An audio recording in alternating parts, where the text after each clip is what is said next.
Yes, we are going to look on something concerning the origins of all things. The origin of all things, which is going to be based on Romans chapter 1, verse 1. No, verse 20, which says,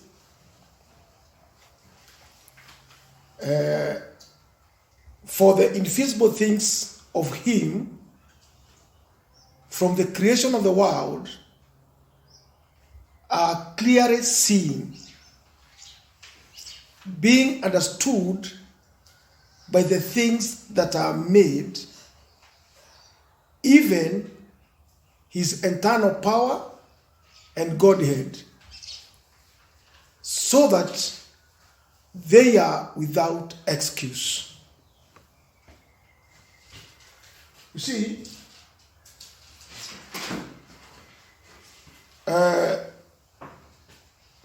most of the time, or rather, men, due to darkness which has engulfed their mind, they think things just came from nothing. Because God said, let there be. So most of the people think that these things, they just came from nowhere. God uttered them, and then they became, and that is it. They were not they came from nowhere. They came from nothing, or rather. But that is not the case.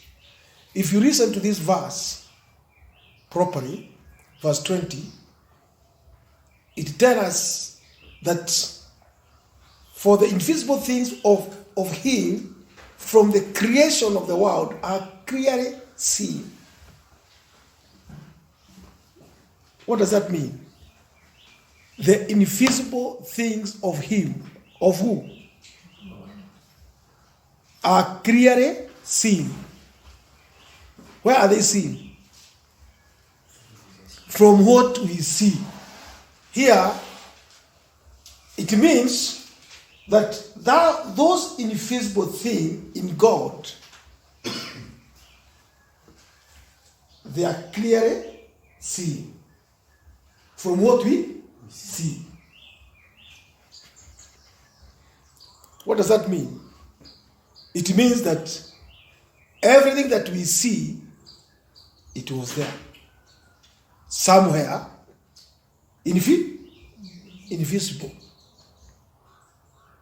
It was there. So,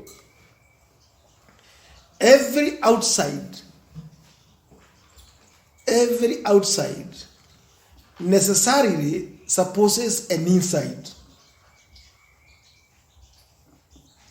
Every outside necessarily supposes an inside. And as a temporal light and darkness must be the product of eternal light and darkness, so this outward visible state of things necessarily supposes some inward invisible state from whence it is come into this degree of outwardness. What does that mean? It means even what we see, they are when we say the invisible things of all what we see, there is something that we need to understand.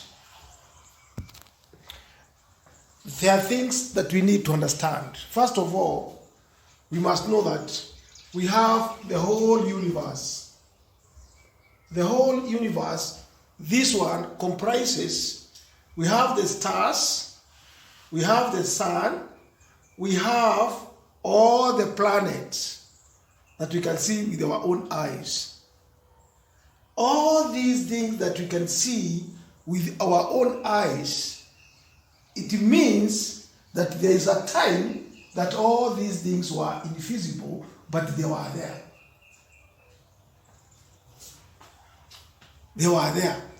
That means the stars, they were there. The sun, it was there. The planets, they were there. The earth that we see, they were there. The plants that we see with our own eyes, they were there. They were there. Only they were invisible. They were invisible. So, all that is on earth is only a change or alteration of something that was in heaven. So, all that is on earth is only a change or alteration of something that was in heaven. So, and heaven itself is nothing else but the first glorious outbirth, the majestic manifestation, the beatific visibility of the one God in Trinity. You see, when we study these things in their deeper sense, we only need to understand, as I told you, the universe here that we are talking about, and I have told you more often, this one represented the kingdom of who? Of Lucifer before he fell. This universe, or this world where we dwell in. It represents the kingdom of Lucifer. That means above the stars, or what we see, the stars, there are two other kingdoms that are invisible to our eyes. There is the kingdom of Michael and the kingdom of Uriel. All these three kingdoms, they are all of them, they are in God. They are in God. And by God and these three kingdoms, which are the angels' kingdom, the three angels' kingdom, they form heaven. They form that eternal heaven. Not this heaven that we see with our own eyes. You see, hapa kuna mambo mengine ambaye we need to differentiate. When we talk about heaven, you'll hear when you go to Genesis 1. Ebwenda soma na Kiswahili. Hapo mwanzo Mungu aliziumba mbingu na nchi. Kiingereza? In the beginning, God created the heaven and the earth. In the beginning, God created the heaven and the earth.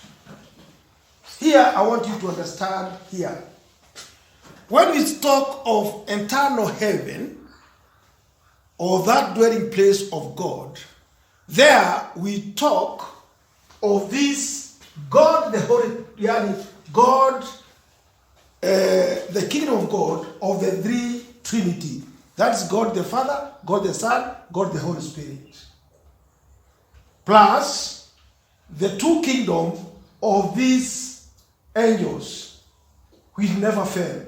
That is Angel Michael and Uriel. Those two kingdoms. That's what we call the eternal heaven. But this heaven in Genesis 1, where God created heaven and the earth, this one, it is this visible heaven. That visible heaven, it is the stars, suns, and planets. All those things that we see by our own eyes. That is the one which he is talking there. That God created heaven and earth. Because earth is where we are standing, is where we dwell. Everything is above us. That is heaven. But this heaven, it is not that heaven which is eternal heaven or the dwelling place of God. Because God, he had, even when he created this visible heaven, God was there. God was there in heaven. In heaven. So you see, when he is talking about creating this heaven and earth, that is the time, that is the beginning of what? Of time. That is the beginning of time. But God has been in eternity ever since. But when he say God created heaven and earth, that is the beginning of time. And that is the beginning of creating this kingdom of Lucifer. After the Lucifer fell, that is the time God created this kingdom of Lucifer, which before that was invisible. You see, that kingdom was invisible, but due to the sins of Lucifer when he fell, when he went back to the first principle, everything changed at what we see. You get the point? So that's when God is saying, God created heaven and earth. That's what we say, God created heaven and earth. I think now you can see the difference. Don't confuse with that heaven and this created heaven. This is the one we see. So you'll find that as we shall be going deeper and deeper, that there is a time you'll come to understand these stars. What were they before the creation? You will come to understand this sun. What was the sun? Because there's nothing which came from nothing. There is always that starting point. What was this sun? What was it there in eternity before the fall of Lucifer? What were the stars? How are they working? What were the planets? All these things, they are there. And we shall come to see them. We shall come to know them. Each and its work. And that's why sometimes Satan says, was it not because of my fall you would never have been created? Melwana? Mzee? That were it not because of the fall of Satan, Lucifer, this world would not have been there. Satan sometimes wanga anajigamba, anasema hivyo. Hamunga kuwako, you only came about because I did what? I fall. That's why God decided that kingdom of Lucifer to create another angel, that is Adam, to take over the kingdom of who? Kwa hivyo, Lucifer anasema mna gani? You should thank me because I fell. Otherwise, it would not have been there. But you are in the mind of God. Before that, But he says, why is it not because I fell? Yes, but he claimed, that's the way he claimed it. But in actual sense, there's more, much bigger things or deeper things than that. Yeah. Everybody can be proud of something and say, I did this, that's why you became this. Yes. So, thus, all that is on earth is only a change of alteration of something that was in heaven. And heaven itself is nothing else but the first glorious outbirth. The first glorious outbirth. This heaven we see, the stars and whatever, it is the first glorious outbirth in God himself. That one, I don't want to go that direction, but one day I'll come tell you all these things, stars and even the sun, how the sun came about. And thus we find out this temporal nature is related to God. It is only a gross outbirth of that which is an eternal nature of a blessed heaven and stand only in such a degree of distance from it as water does to air. So, in that sense, lazima tuelewe that all what we see, all what we see by our own eyes, it is very much related. It is an outbirth of that internal nature. And it is very much related unto who? Unto God himself. Meaning it was there. You'll come to find that even this, everything that we see, even these flowers, we shall come to know how these flowers were in eternity. Because they were there. How are they behaving? Why did God create them? Because were it not because of their fall, they would have been there in eternity. So God created them there. For what? For what? So, all this material world, it is made out of something, not out of nothing.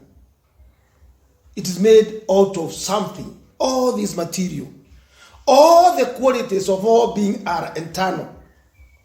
All the qualities. No real quality or power can appear in any creature. But what has its internal root or generating cause in the creator? Nasikia? Yani ni kusema, any creature, anything, whatever power it has, whatever it does something, it can never have that what it has unless it is caused by the creator himself. And it has been there. Sasawa? If a quality could begin to be in a creature which did not always exist in the creator, it would be no absurdity to say that a thing might begin to be without any cause, either of it beginnings or being. Kwa hivyo kumaanisha, if anything can start to be without the creator, ni kusema that something can start to be without a cause, which is an absurdity. Manake that one is not true. Kwa hivyo kusema everything has a beginning where it came from. Hiyo lazima tujue. Okay. All qualities, properties, or whatever can be affirmed of God are self-existent and necessary existence. Self and necessary existence is not a particular attribute to God, but is a general nature of everything that can be affirmed of God. What does that mean? Niliwaambia last time, nikawaambia, even the soul, when we are studying the soul, the origin of the soul of man, even the soul itself comes from God. Even the soul of man comes from God. And every qualities or every material, it also comes from God. And it has what we call self-existent. Self-existent. Self-existent. When we say self-existent, then sometimes somebody will say, then if it comes to go from God, then how does it then have self-existent? I told you that it has self-existent in this sense, that everything that internal, that is in God, we have what we call the internal Father, ambaye, or the deity, who is God the Father, God the Father, Son, and the Holy Spirit. And the Holy Spirit. I said, these three, this is what we call the Holy God. And this God has created nature. Nature is part of God. But this nature, it is not God. It is not God. Nature has come from God, or is a part of God, and God dwells in this nature, but this nature itself is not God. That's why we say that all creatures are self-existent. Why? Because they are in this nature. They are part of nature. They are in nature. They are creature. They are creature, which means God only is eternal, but creature only has a starting time. But God has no starting time. Now, since this nature here is not God, this nature, even though it was created by God, it can exist after creation on itself, because it is a seed of its own. That's why we say, and I want you to get me right here, all qualities and properties are self-existent in God. Self-existent in God. Ni kama kusema namna gani? And I repeat it, and I said it last time. You have your children. They come from you. But these children, they are not you. Okay. But they come from you.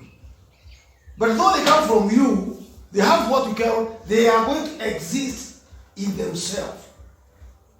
There is nothing you just give birth to a child, but that child comes from you, but that child is not you. Okay. That child has its own life to live. It is self-existent. It has what we call self-existent. It has everything. Even when it starts, there is no difference between a small child and a big man. Only that child has not grown up with age. But that child has everything in itself. Has everything in itself. Not even a child. Every seed in this world is self-existent. Every seed, whether it is for a plant, an animal, or whatever you call it, it is self-existent. What do you need when you want to plant a maize? What do you look for? You just look for a seed of maize. What that maize will do will just, when you put it in the soil, it will just give itself out. Ni kweli? Itajifungua yenyewe. Kwa hivyo it has what we call a self-existent life. And that's why when God said, let there be, and the seed of all kind were there. So even kumaanisha, these things were there. They are words. Each seed has got its own word. God, or Christ himself, is the speaking word. But all these qualities are expressed word of that speaking word. God speak. But when he speaks, he said, let there be. Then out of him, out of that speaking word, there were expression of that word. And that word, speaking word, expressed itself in so many words, which are self-existent. Are you together? Which were self-existent. And where were they existing? They were existing in this speaking word. This speaking word is who? Is Jesus Christ. So that's why we say they were there. They cannot change their nature. Because they are self-existent, they cannot change their nature when they are derived or formed into creatures, but must have the same self-birth and necessary existence in the creature which they had in the Creator. So they cannot change their nature. So whenever they come out, they'll just express what they were when they were in the Creator. Because everything was in who? In God. They cannot, there's nothing can change its nature. It will just express itself and give out itself what it was in God. Are you together? So, the creatures begin to be when and as it pleased God. But the quality which are become creaturely and which constitute the creature are self-existence, just as the same quality are in God. What do we mean? Just the same quality are in God. God also is self-existent. God also is self-existent. And because God is self-existent, He gives out everything in that form. Everything that comes of Him, He also is self-existent. We shall see how they change, how man or things change.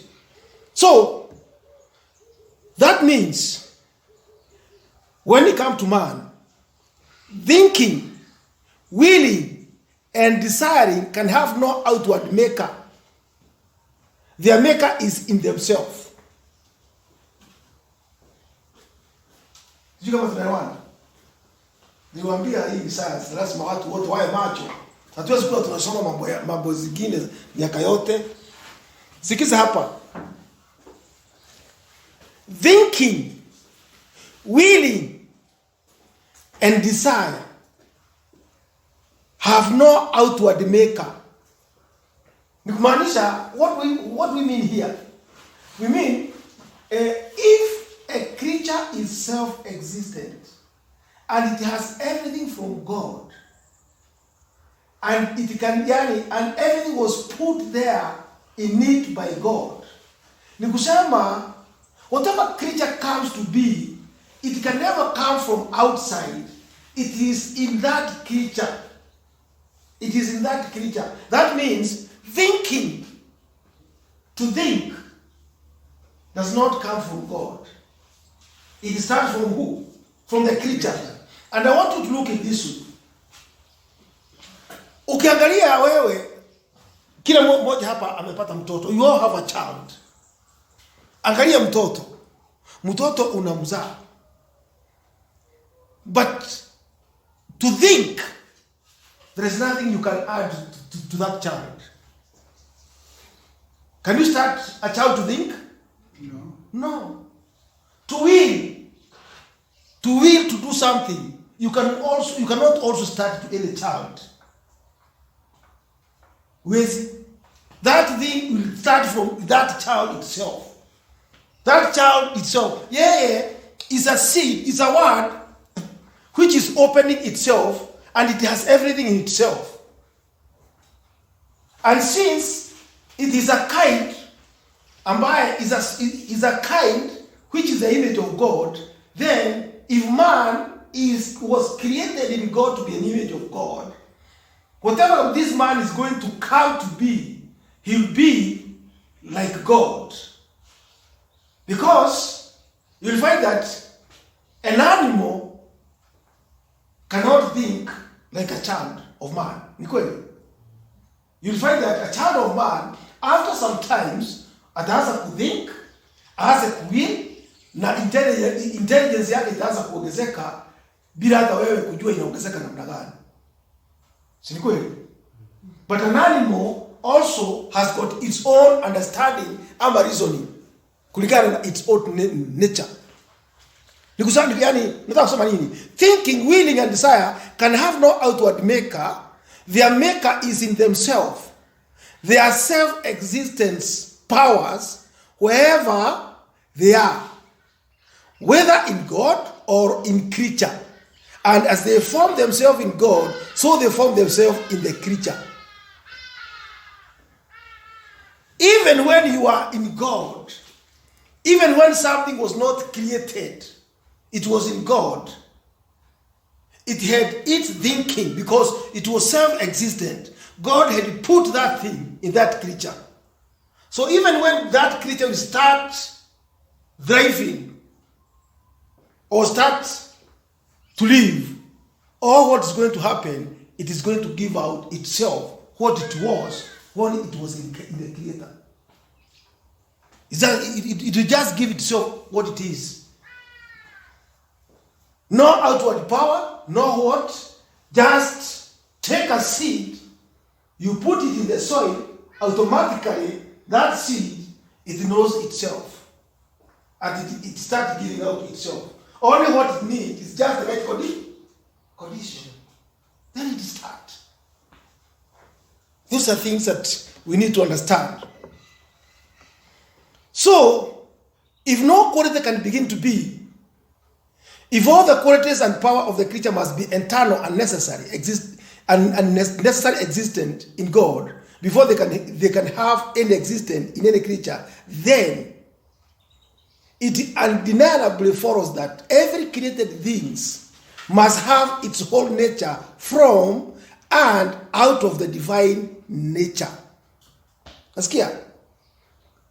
Even kumaanisha kama kila kitu it is start to be by itself, then that things it can only start to be when we have God the Father here and everything it is in God. Then that things can only start to be when it will be outside here. Where? When it will be outside and formed into another something else, and that's what we call nature. That's the time it will start.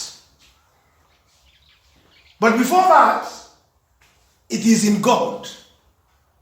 There in God. In the mind of God, in the heart of God. But being in the heart of God, at that time, it has not started to be, but it is there, dormant. But for it to be something, then it must separate itself from God and then come to be something else so that it can start its own life. It can start its own life. So, all qualities are not only good, but infinitely perfect as they are in God. All qualities, everything is infinitely perfect when it is in God. I hope we are going together.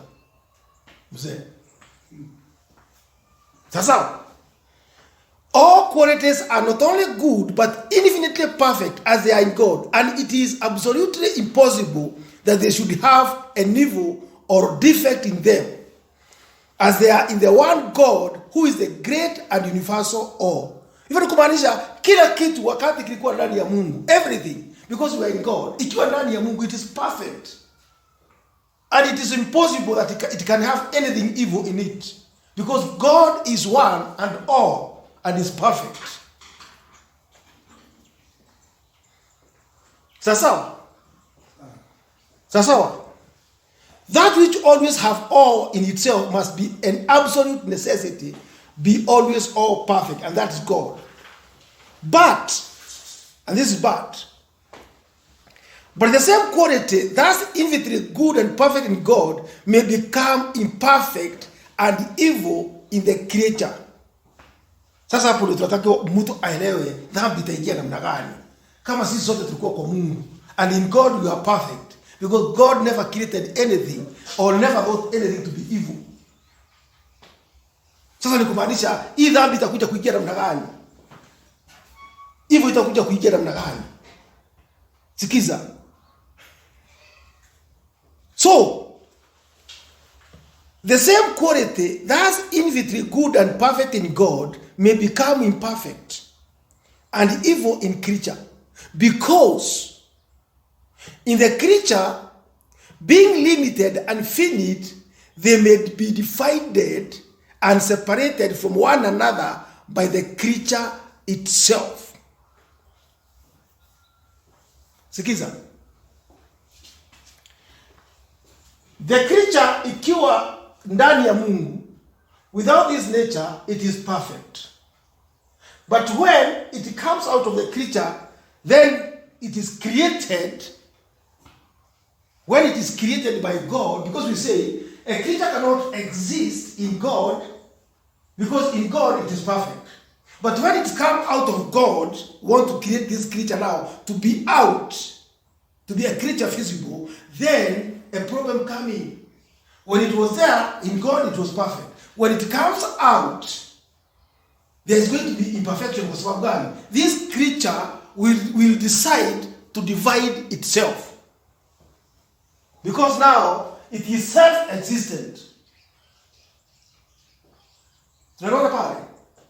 It is a creature which was in God, and yet, being a creature in God, it was self-existent. So when it comes out of God and it is self-existent, it is a free moral agent. It's free now to do what it wants. Kwani kuwa self-existent kusema namna gani? Mtoto akiwa ndani yako, when a child is in your womb, that child is limited by your womb. Ni kweli? It can only live in your womb as long as it is there. It is under your power. What you eat, what you think. Ni kweli? But when that child come out of you, na amekuwa sasa is a creature ambaye ni self-existent, ni kumaanisha sasa yeye amekuwa mtu mwingine sasa tofauti na nani? Na wewe, Mwangi. Ni sawa? Amekuwa mtu mwingine tofauti na wewe. Kwa sababu amekuwa mtu mwingine tofauti na yeye na wewe, ni kumaanisha he is different from you now. And this person is self-existent. So which means now he has a choice. He has a choice. He can do something which you don't even want him to do. Ni kweli? Lazima huyo mtoto afanye vile unataka. He is a free moral agent. Na ndio unaona mtu anaangalia kama mtoto wake anasema, sasa huyu ningemfanya nini? That is it. When we were in the womb of God's mind, we were perfect. But we could not be something unless we come out of God to form a visible nature. That was what we see. But then now, we come out. We become free. So, what are we going to do? Here, we are separated from one another by the creature. Separation is by creature itself, not God. Na hapo ndio watu hawajai kujua. God is not the author of sin. Dhambi ilianzishwa na nani? Na sisi wenyewe, binadamu. Just like Lucifer started to sin by himself, not God.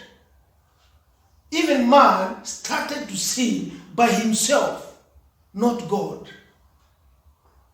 He only started to sin because he became a free agent to do what it will. To will. So, strength and fire in the divine nature are nothing else but the strength and frame of love. Nasikia?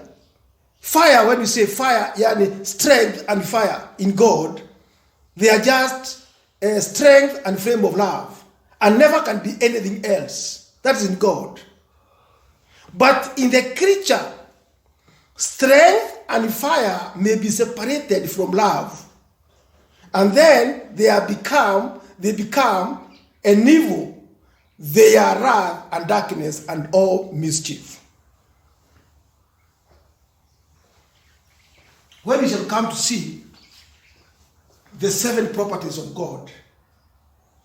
And when we say the 7 properties of God, is the 7 Spirit of God, how God created the creatures. We shall come to understand some of this point. But when we come to these 3 principles, that's what we call the first, which is fire, and the second, which is love. All these 3 in God, they are perfect. They are perfect. But when you come to the creature, this fire, which is the first principle, and the second principle of love, they can become evil. They can become evil to a creature. Why? Ni kwa sababu this love, it can change to be evil, as we are going to see. Why?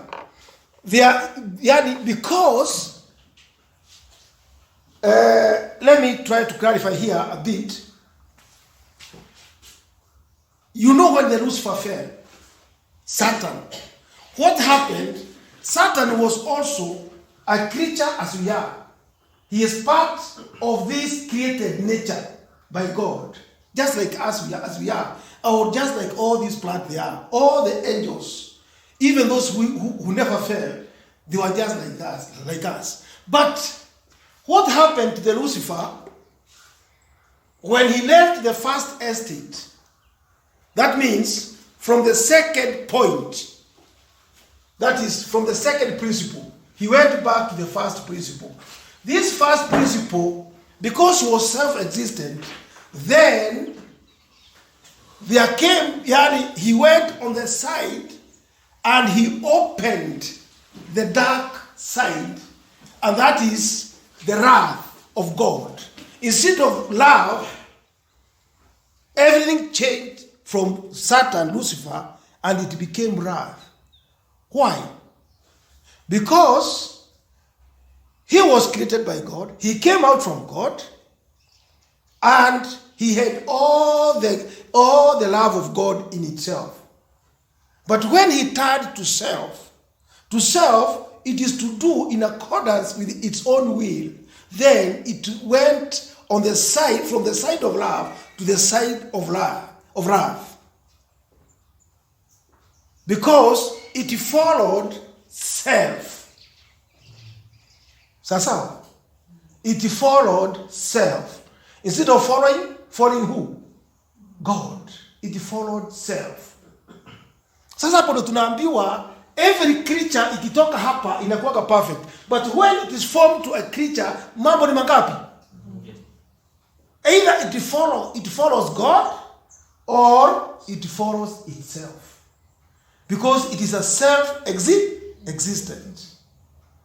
So when it is going to follow self, that means then it is going to harvest or to have the wrath of God instead of the love of God. And that creature automatically is going to change to be an enemy of God. Because it has instead of going back to the Creator where it came from, it has turned itself to self, and because it is self-existent, then self, that is, this nature, because it comes from God, if it's not going to be guided by God, it's going to be wrath. But if it's going to be guided by God, this nature, then it is going to be love. Because it's going to do the will of God. So when Lucifer fell, he went unto the dark side. And that dark side, it was the wrath of God. Then he fell. That's why he lost this kingdom. That's why he lost this kingdom of God. And when everything turned to wrath, that's why we see everything in this kingdom of Lucifer changed unto these visible things that we are seeing. These things are as a result of the sin of Lucifer. Why is not because of his fall? All things were intact in God and they were perfect.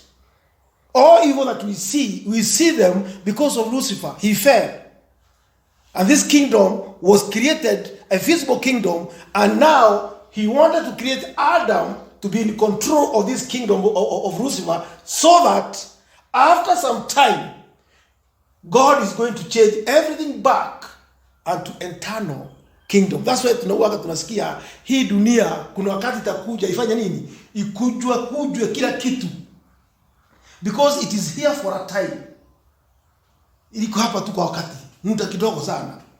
In God's mind ni muda kidogo sana. Alafu kila kitu iharibiwe tena, irudishwe back to where it was. That's what is going to happen. So,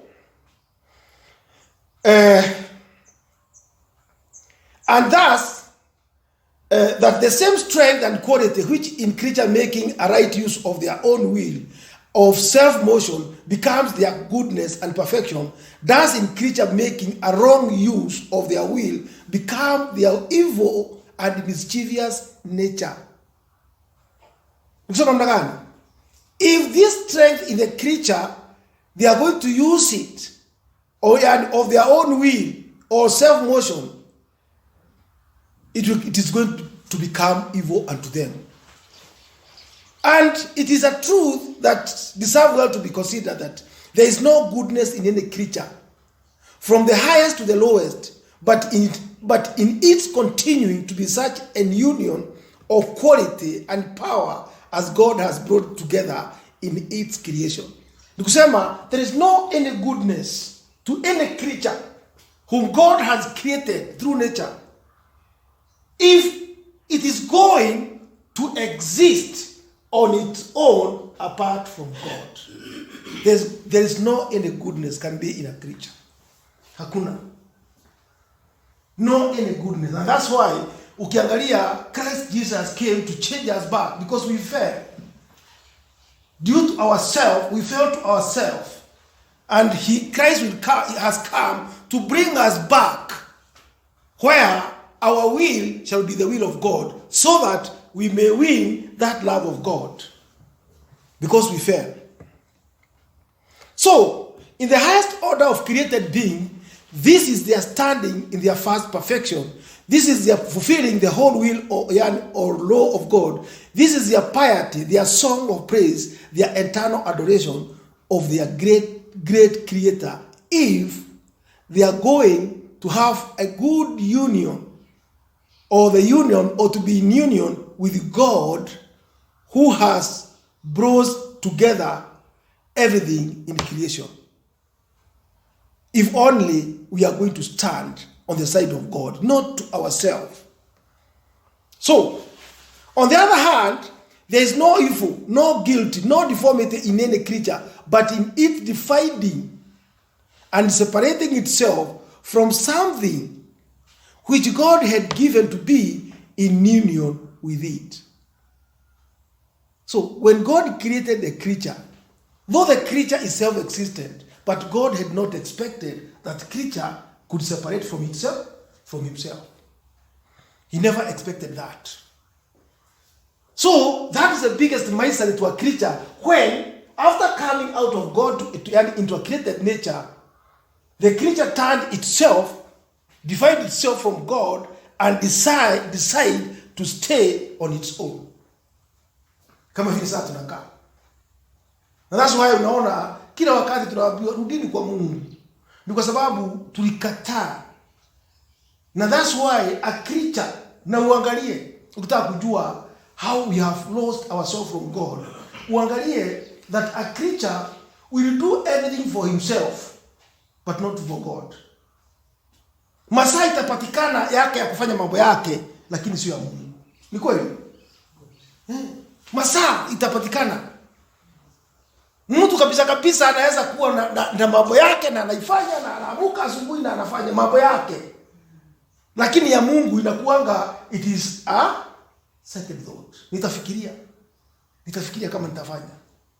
It is because you are a self-existent person who has come from God, and you have all the power in you to do what you want by yourself, regardless of God. And since you have come out of God, God cannot just destroy you. What is going to happen? You are going to be under the wrath of God because you are not going together with God. Wewe unataka kufanya mambo ya nani? Yako mwenyewe. And unaona watu wanakuwa na time nyingi sana za kufanya kazi yao, na somebody can decide everything nawe na nguvu ya kuifanya, so long as inafanya nini? Inanufaisha yeye. Lakini kija ni mambo ya Mungu, unakuta ni kana kwamba watu usukumuiwa, wanasukumwa. Why? Kwa nini?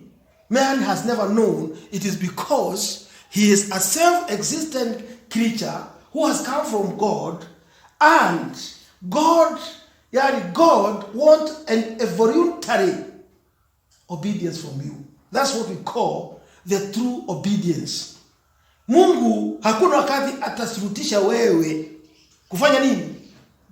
Kumfuata. You are free. You are free agent. You are self-existent. Do what you want, because there is nothing he can do to you. Lakini wale ambao anasema wale walio wangu wanasikia sauti yangu, na they will not go out from me. I've created them. They know that, and they know I'm their father. But the other children, they don't know. They don't take God as their father. Why? Because they are these two children. They are wings. Nikusema, ni kitu ambaye, when God here, he created this nature. Everything that came from God was perfect. That means all those children who are in Adam and they came out from God, they were perfect. But when Adam fell,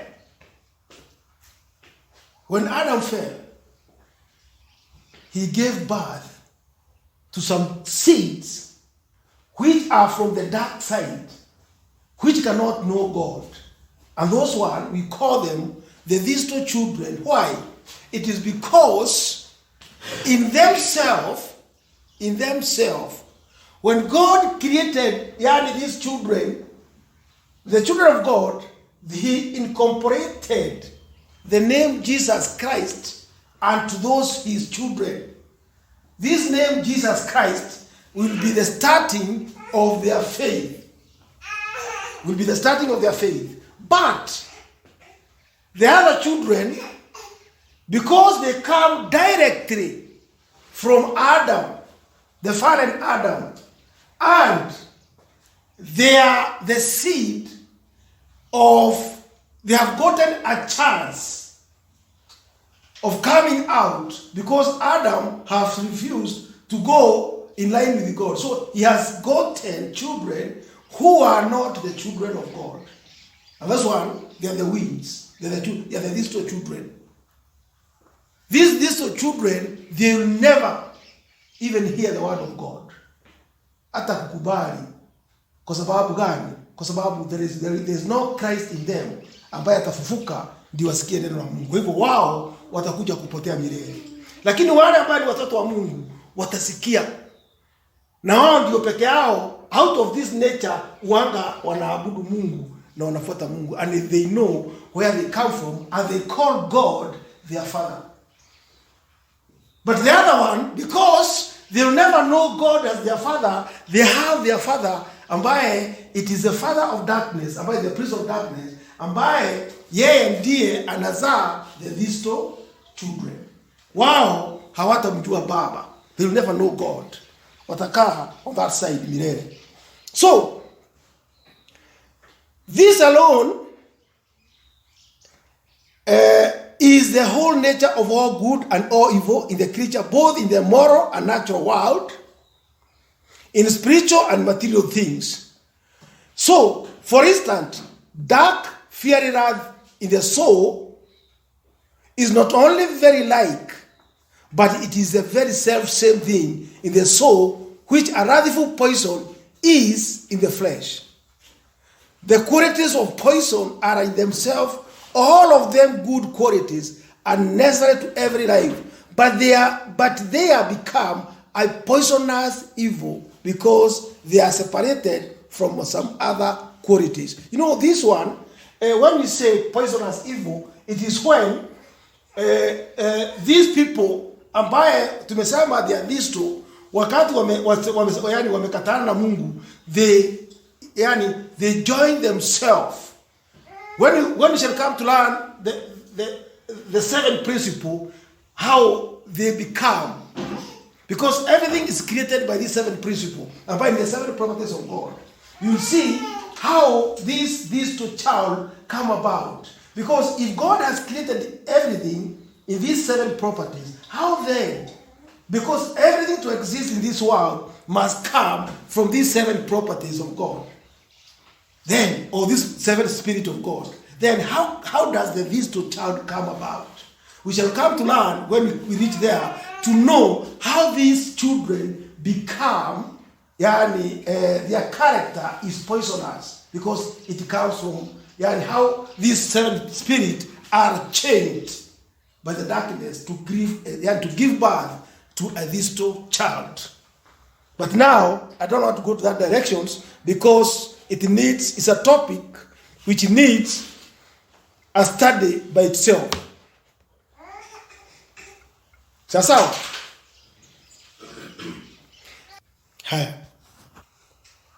the qualities of the devil and all fallen angels are good qualities.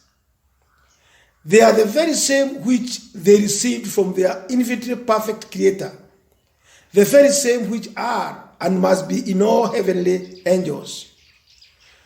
But they are an hellish, abominable malignity in them now, because they have, by their own self-motion, separated them from the light and love which should have kept them glorious angels. So you see, even the devil themselves, the quality are good quality because they were created like any other creature. But now they separated themselves. And that's why now they don't know what love is. That's the devil. Because of their own self-motion. So, and here we may see at once in the clearest light the true origin of all evil in creation without the least imputation upon the Creator. Sasa hapa nataka muone ama tunatakiwa tuone that evil, it has come not from the Creator himself, but from the creature itself. Evil, it is as a result of God creating a creature. That's why sin came about, or the wrath came about. Why not because of that, then, why not because of the creature, there would have been no sin in the world. Sasawa, God could not bring any creature into existence, but by deriving into it the self-existent, self-generating, self-moving quality of his own nature. For the quality must be in the creature, that which they were in the Creator, only in a state of limitation. I wish you can get this. God could not bring any creature into existence, but by deriving into it self-existent. Hakuna vile Mungu angeumba creature without making a creature to have what we call self-existent. There was no way. Because even if he is going to create a creature, that creature must have self-existence, meaning it can work out things by itself. Hebu jiulize saa hii. Binadamu anatengeneza gari. Si ni kweli? Lakini hii gari ndio hii gari ndio iwe gari mzuri. And we make it such that once you start ignition, that vehicle automatically it has everything to make itself move. Ni kweli? Unaitengeneza mpaka hiyo gari yenyewe inafanya nini? Inajiendesha. So kama ungeweka hiyo gari iwe inajiendesha hivyo, Huyu tunasema anatengeneza gari, alafu haiwezi kujiendesha. Then you have not created anything. Naye Mungu, he created every creature in that it is self, in the way that it can start itself. It is self-existent.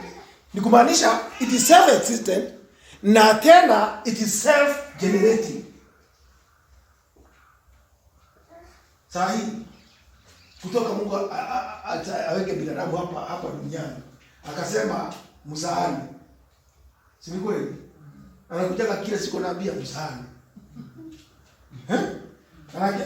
Lazima awapigu. Nani ujiambia sasa? Hata unasukumbuka hata si wewe mwenyewe unatafuta vile utazaa. Why? It is because God has put what we call in you self-generating. You want to do it. You want to generate yourself. Sasa Mungu akusukumi. Because you are self-existent, you started self-generating, even the Mungu ameweka binadamu. He has created a creature. Otherwise, kama hangeweka hivyo, nothing could start moving. Meaning, in each and every creature, there is a motion. Just the way there is a power in God, also, we also have that power of God in us. So, to start generating ourselves. For the quality must be in the creature. That which was there, they were in the Creator, only in a state of limitation.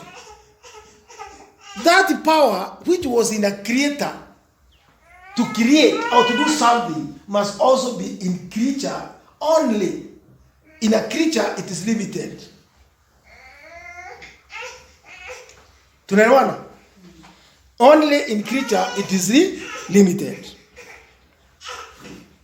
So, every creature must be finite and must have self-motion, and so must be capable of moving right and wrong. Sijui kama tunaelewana pale. Acha tuendelee.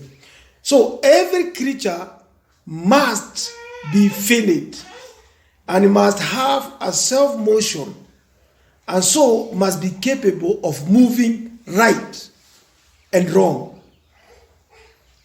Nasikia pale sasa.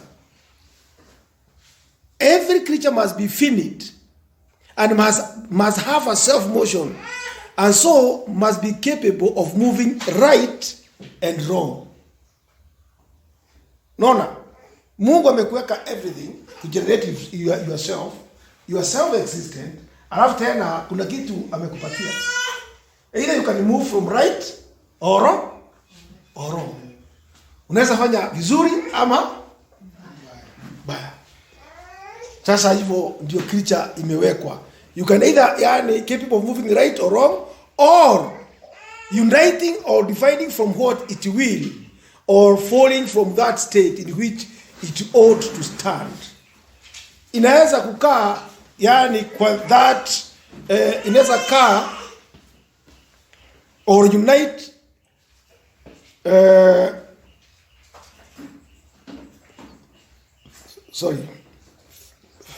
and must have a self-motion, and so must be capable of moving right and wrong, of uniting or dividing from that it will, or falling from that state in which it ought to stand.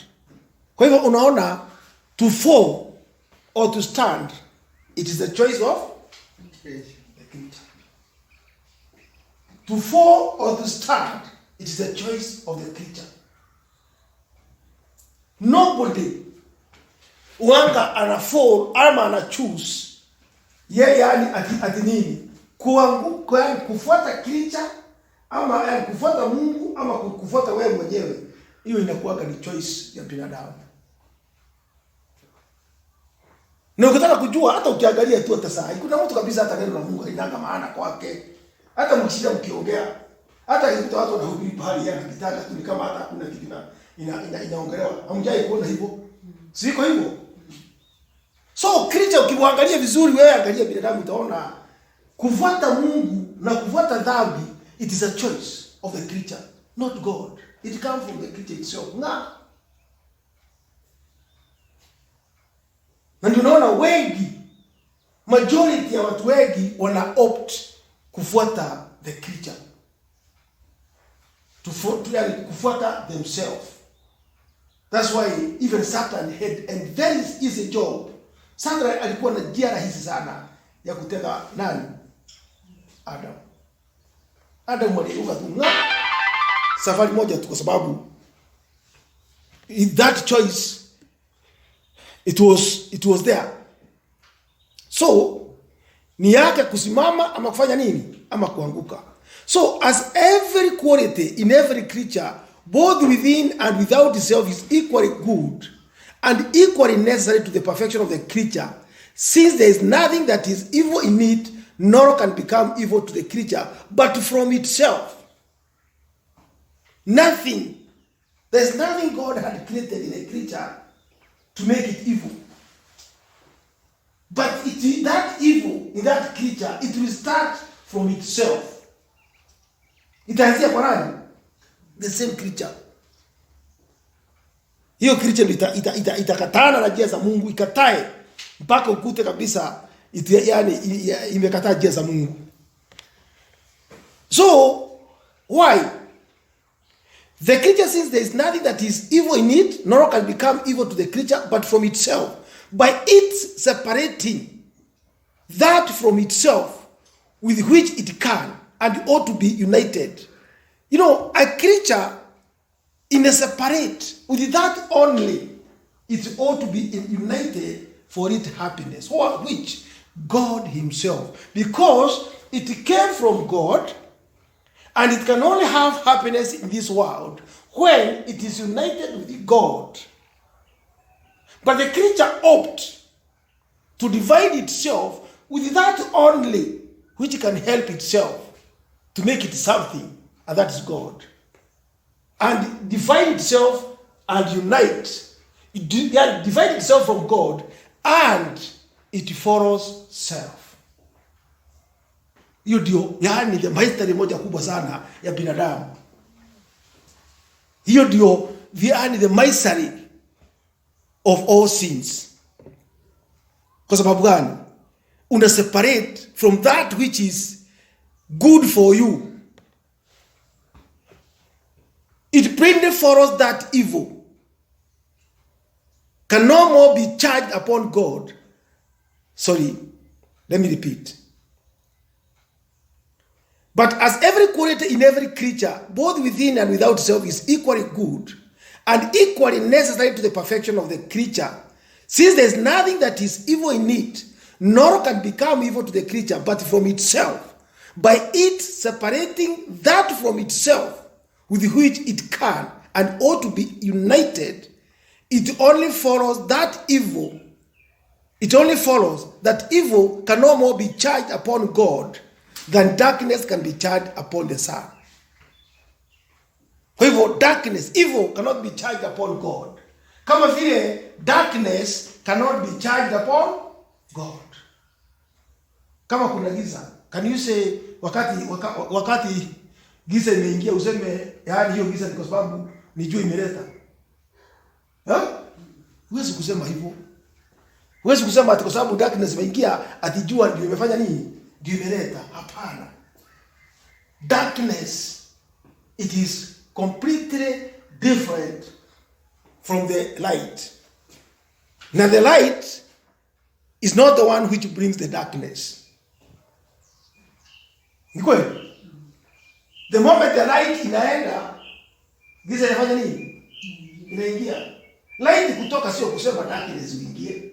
Kwa hivyo kumaanisha yani darkness sio the sun, sio yeye inaleta nini darkness. Na kumaanisha God himself is not the one ambaye waka analeta evil unto ourselves. It comes from ourselves. Mungu hakuna pahali anahusika na the evil. And that's why God is always good and is a good God. Lakini sisi wenyewe ndio tunajiletea shida zote. So, when we say this creature has only what we call its own self-motion, and it has separated fire from the light in its own nature. It has separated fire from the light in its own nature. What does that mean? It means when you come to the first principle, it is fire. And we are created in the second principle like angels. So the second principle means light. That is Jesus Christ.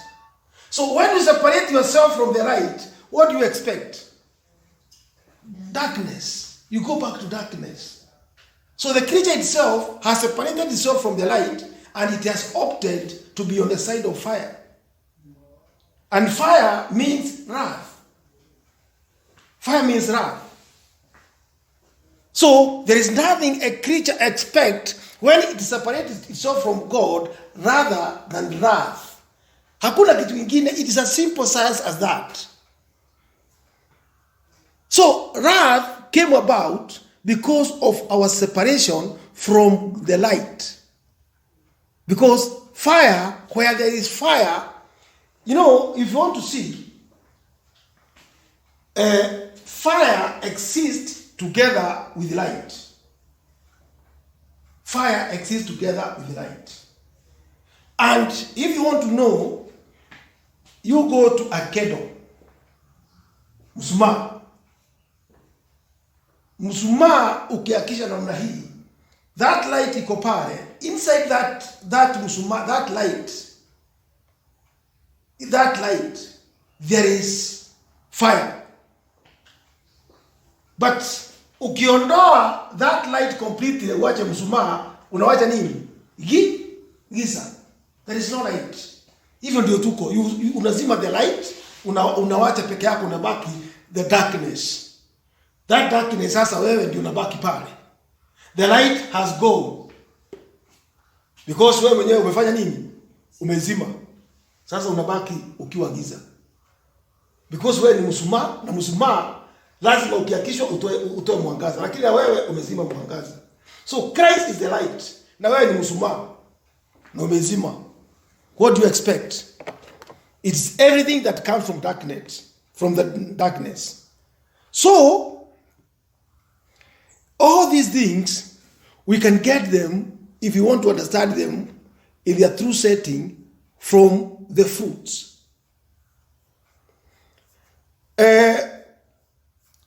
If you find a raw fruit, unajua kuna mambo mengine utakuja kuangalia uone. Ukienda ukikuta a raw fruit ambaye haina is not ripe, ukitest inakuwa namna gani? Inakuwa kali. Lakini ikiwa kali na ikiwa ripe, inakuwa tamu. Sasa wakati utakuja kustudy the spirit of God, utakuja kuona the first spirit of God inaitwa astringent, ya pili inakuwa sweet, ya tatu inakuwa bitter, ya nne inakuwa heat. All these things inaenda hivyo mpaka ya saba. Those spirit kuna vile ufanya kazi. So you see that fruit ambaye unaona na unaona ya nne wanasema ni heat. Heat here the fourth. Ukienda katika Genesis, ukiangalia katika Genesis utaona the creation of the world, siku ya nne aliumba nini? The lights. Ndio. The fourth day aliumba the lights, the sun and the stars. So ukienda katika the spirit of God utakuja kuona hivi vitu msione kama ziko hivyo. Ya siku ya nne unaona the spirit of God in heat. Kwa nini heat hii iwe hapa? Na utakuja kuona katika this heat tena hapa ndipo the fourth ndio Yesu Kristo anatokea. Na utakuja kuona mpaka inakuja kushikana na the fourth child Maria ambaye ni Juda. Hii heat iko pale. A fruit cannot be sweet without the sun. Unajua hivyo?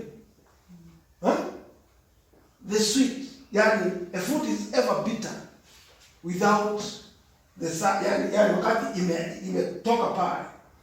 Lakini ile kitu itakuja kufanya hii sweet iwe yani hii ni the sun. Ndio itaweka hiyo sweetness. At the fruit ikishakuwa ikose jua, it can never be sweet. Yani itoe iwe bitter. Alafu kuja kukose jua, that fruit will never be sweet. It won't ripen. Na itakuwa na any sweetness. That sweetness comes from the sun. So what do I want to say? Nataka kusema hivi, Christ yeye ndiye usweeten everything. Na ndio make everything to have life or to have sweetness in this life. So the moment God has created us, He makes sure in order for us to have that good taste, we must be born again in Jesus Christ. We must be made a new creature. Just the way you are seeing the fruit. We shall come to see these things in their deeper sense, so that we may understand these spirits, how they even operate. Kwa nini that fruit iko bitter? Does it mean, where does that bitterness come from? It doesn't come from nowhere. There is a point where it starts. From the seventh principle, iko pale. And that's why, when he is creating those things, utakuja kuona even this principle, how they make that plant to grow, ndio ianze kupanda juu. Ile vita waga ina change hapa katika hizi vitu. Sitaki kwenda huko, lakini kwa nataka kusema hivi, lazima tuelewe that what I wanted us to see today ni kuwa a creature, everything that God created was in God, and in God it was perfect. Only after it was created, when it came out of God, it became on itself, and it is separated itself. You see now? So, just like the fruit had power of separating itself from that rich spirit, fine taste, smell and color, which it receives from the virtue of the sun and the spirit of the air. You see now? And it becomes a delicious fruit. Kwa hivyo na sisi, if we are not going to separate ourselves from Christ Jesus, we are a delicious fruit, and we shall be likable in our God, in our God Creator, and we shall remain with Him forever and ever. But since we have turned to self, then we shall ever remain to be the children of wrath.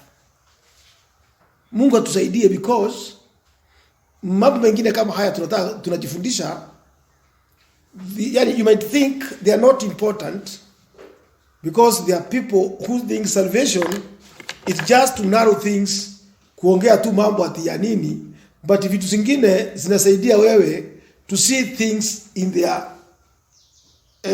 deeper sense, to see things in a broad way. Si ati kuangalia mambo tu kama watu wa mwili. Unajua watu wa mwili ndio wanaangalia things just physically, but they don't want to know how things came about. For a Christian, it is good to understand, just the way we like to understand the history of something, it's also good to understand theosophy or this science of creation. It's very good.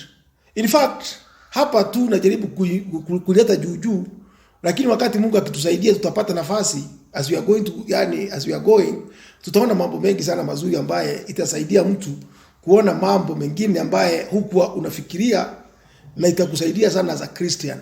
Ni kwa sababu knowledge, Christ is the truth, na yeye ni ukweli, na Christ alisema, akaambia mitume, mambo mengine ambaye nafundisha nyinyi, kama nikimwafundisha mambo ya mbinguni, sijui kama mungeelewa. Lakini yeye mwenyewe alikuja akaifungua hata hiyo mambo ya mbinguni, na ndio hii tunajifundisha saa hii. Ndio tujue. Kwani sisi tunaenda mbinguni? Kani mungetaka kwenda mbinguni bila kuelewa hata mbinguni inakaa namna gani? Mungetaka hata kujua hiyo mbinguni, sio kuongea kama watu wengine wanaongea tu juu ya mbinguni. Ni vizuri kuelewa all things where they came from, and it is good. So, God willing, tutakuja kuona things like vegetables, mambo mengi ambaye yanahusu growth ya vitu, tuone kwa undani, tuone vile vitu zinakuwa. Sawa? Nani yako na swali?